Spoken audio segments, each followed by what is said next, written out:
Punnathura government UP. സ്കൂളിൽ പുതിയ അധ്യയന വർഷത്തെ വരവേറ്റുകൊണ്ട് പ്രവേശനോത്സവം വർണ്ണാഭമായി ആഘോഷിച്ചു. സ്കൂളിലേക്ക് പുതുതായി കടന്നുവന്ന കുരുന്നുകളെ കിരീടം ധരിപ്പിച്ചും മധുരപലഹാരങ്ങൾ നൽകിയുമാണ് സ്കൂൾ അധികൃതർ സ്വീകരിച്ചത്.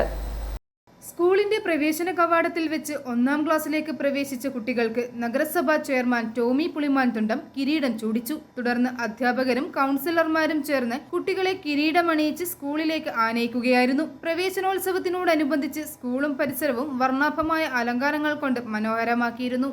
കുട്ടികൾക്കായി സ്കൂൾ ബാഗുകളുടെ വിതരണവും ഇതോടൊപ്പം നടന്നു. പ്രവേശനോത്സവത്തിന്റെ ഔദ്യോഗിക ഉദ്ഘാടനം നഗരസഭാ ചെയർമാൻ ടോമി പുളിമാൻതുണ്ടം നിർവഹിച്ചു. എനിക്ക് നിങ്ങളെ ബോധിപ്പിക്കാനുള്ള ഒരു കാര്യം ഞാൻ പല സ്ഥലത്ത് പറഞ്ഞിട്ടുള്ളതാണ്. നമ്മുടെ മുമ്പിൽ ഇരിക്കുന്ന പിള്ളേർ നാളെ ആരാകും എന്ന് നമുക്കൊക്കെ ചിന്തിക്കാൻ പോലും പറ്റത്തില്ല. നമ്മുടെ നാട്ടിൽ ഈ നാട്ടിൽ ജനിച്ചു വന്ന ഒരാൾ ഇന്ത്യൻ രാഷ്ട്രപതി വരെയായിട്ടുണ്ട്. ആ പാത തുടരാൻ സർവേശ്വരൻ ഈ മക്കളെ ആരെങ്കിലും അനുവദിക്കട്ടെ എന്ന് ഞാൻ പ്രാർത്ഥിക്കുന്നു. അതോടൊപ്പം നമ്മുടെ മക്കൾക്ക് വേണ്ടി ഒരു കരുതൽ, മാതാപിതാക്കൾക്ക് ഒരു നിർദ്ദേശം ഞാൻ നൽകുകയാണ്. കാരണം ഈ വളർന്നു വരുന്ന തലമുറ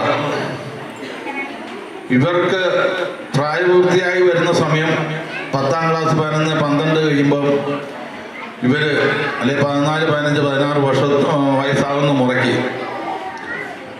ഇവരുടെ ജീവിത രീതിയിൽ മാറ്റം വരുന്നുകൊണ്ടിരിക്കുന്ന ഭാഗമാണ്.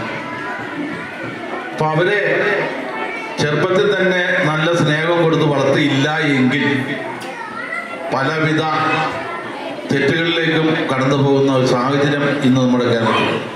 വികസനകാര്യ standing committee chairman Bibin Babu ചടങ്ങിൽ അധ്യക്ഷത വഹിച്ചു. വാർഡ് കൗൺസിലർ ജിഷ പ്രദീപ്, ക്ഷേമകാര്യ standing committee chairperson Priya Sajeev, PTA president Josmi Joseph, SSG president MK Sugathan, പ്രഥമാധ്യാപകൻ ബിജോ ജോസഫ്, ജയ TI എന്നിവർ സംസാരിച്ചു. പുതിയ അധ്യയന വർഷത്തിലേക്ക് ചുവടുവെച്ച കുട്ടികൾക്കും രക്ഷിതാക്കൾക്കും അധ്യാപകർക്കും പ്രവേശനോത്സവം വേറിട്ടൊരു അനുഭവമായി മാറി.